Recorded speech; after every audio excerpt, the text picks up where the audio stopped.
And మా Shivanna and Shivanna గురించి ఏం చెప్పాలి. అండ్ నా సినిమా సక్సెస్ అయితే నా ఫ్యామిలీ మెంబర్స్ ఎంత హ్యాపీ ఫీల్ అవుతారో అంతకంటే ఎక్కువ హ్యాపీ ఫీల్ అవుతాడు శివన్న.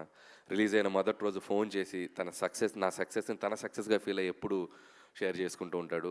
అండ్ నా సినిమాలకి నాకంటే ఎగ్జైట్ అవుతుంటాడు, అంత పాజిటివ్ పర్సన్. సో నేను ఎప్పుడు శివన్న జర్నీ నేను చూశాను. నేను అసిస్టెంట్ డైరెక్టర్గా ఉన్నప్పుడు కూడా మేము అప్పుడప్పుడు కలిసి ఉండేవాళ్ళం. మాకు ఒక ఫ్యామిలీ కనెక్షన్ ఉంది, ఫంక్షన్లో కలుస్తుండే వాళ్ళం. తను హీరోగా పీక్స్ చూశాడు అండ్ ప్రొడ్యూసర్గా ఫిలిమ్స్ చేశాడు. మధ్యలో ఒక 13 years గ్యాప్ వచ్చింది. ఆ గ్యాప్లో నేను తనతో చాలాసార్లు మాట్లాడాను. అబ్బాయి కొట్టాలి, అబ్బాయి మళ్ళీ మంచి సినిమా చేయాలి, అబ్బాయి నీ సినిమాలో చెప్పు, కామెడీ సినిమా అయినా పర్లేదు, మంచి రోల్ చేద్దాం, ఏదైనా చేద్దాం. నేను ఒకటే చెప్పేవాడిని, Shivanna this is your next 2 innings ఆడుతున్నావు నువ్వు, నీది డ్రీమ్ జర్నీగా ఉండాలని నాకు అనిపిస్తుంది. నేను అనుకున్నాను తనకు, నేను మనసులో నేను పూర్తిగా చెప్పలేకపోయాను. ఎందుకంటే తన క్యాలిబర్కి, తన నటన స్థాయికి ఉండే పాత్రలు తనకు పడితే తను ఇంకా నెక్స్ట్ లెవెల్లో ఉండదని నేను ఎప్పుడు నమ్ముతా. సో లక్కీగా నువ్వు అలాంటి పాత్రలకే పడ్డావు. అండ్ ఒక మంగపతి అవ్వచ్చు, ఒక దండోరాల ఈ పాత్ర అవ్వచ్చు, అండ్ ముందు ఇంకో అద్భుతమైన పాత్రలు అవ్వచ్చు. And congratulations.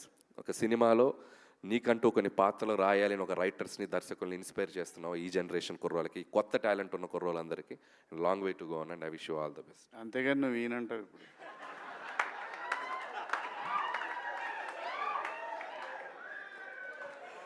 ఇది ఎక్స్పెక్ట్ చేయలే నేను. పంచ్కే పంచ అంటాడు సునీల్ గారు, పంచ్కే పంచ అంటాడు, పలక్నామాకే పంచ.